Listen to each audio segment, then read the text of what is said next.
నేను last time మా అమ్మ వాళ్ళ ఇంటికి వెళ్ళినప్పుడు షూట్ చేసిన వీడియో ఎప్పుడూ అప్లోడ్ చేయాల్సింది మర్చిపోయాను.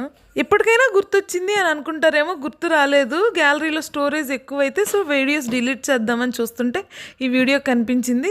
ఇంకా ఎందుకు ఎలాగో వీడియో తీసాను కదా అని అప్లోడ్ చేస్తున్నాను. ఇదైతే మా ఇంటి దొండపందిరి. దొండకాయలు మాత్రం 2 రోజులకి 3 రోజులకు కోసినా కానీ 2-3 కిలోల పైనే దొరుకుతాయి. దొండ చెట్టు చాలా ఫాస్ట్గా గ్రో అవుతుంది. ఒక చిన్న పందిరేసి వదిలేసామంటే చాలు ఇష్టం వచ్చినట్టు అల్లుకుంటుంది, ఫుల్గా కాయలు కాస్తుంది. ఇంకిక్కడ మేము ఊరికి వచ్చే రోజు దొండకాయలు ఊరికి తీసుకెళ్దామని హార్వెస్టింగ్ అయితే చేస్తున్నాము. బయట నిలబడి చూస్తే అసలు దొండకాయలు లేనట్టే కనిపిస్తాయి, కానీ కొయ్యడం స్టార్ట్ చేస్తే మాత్రం చాలా దొండకాయలు వస్తూనే ఉన్నాయి. పందిరి చాలా హైట్గా ఉంది. మేము పందిరి కింద నిలబడి కోస్తున్నా కానీ అందట్లేదు.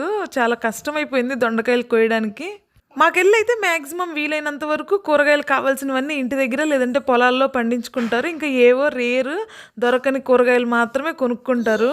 ఇంకా ఇప్పుడు మా ఇంటి పక్కన దొండ చెట్టు మాత్రమే ఉంది. ఇంకా ఏం కూరగాయల చెట్లు లేవు. సమ్మర్లో అయితే వంకాయ చెట్లని, బెండకాయలని అన్ని కూరగాయల చెట్లు అయితే వేసుకుంటారు. పల్లెటూర్లలో ఉండే వాళ్ళకి ఎంత కాదన్నా ఇలాంటి బెనిఫిట్స్ చాలా ఉంటాయి. నేను ఎప్పుడు బయట దొండకాయలు తీసుకొచ్చుకున్నా కానీ 2-3 రోజులకే పాడైపోతాయి. ఇప్పుడు ఊరి దగ్గర నుంచి తీసుకొచ్చిన దొండకాయలు మాత్రం దాదాపుగా 10 రోజులు 15 రోజుల పైనే అలానే ఉన్నాయి పండిపోకుండా. ఇంతకీ మీ పెరట్లో ఏమేమి చెట్లు ఉన్నాయి? కమెంట్ చేయండి.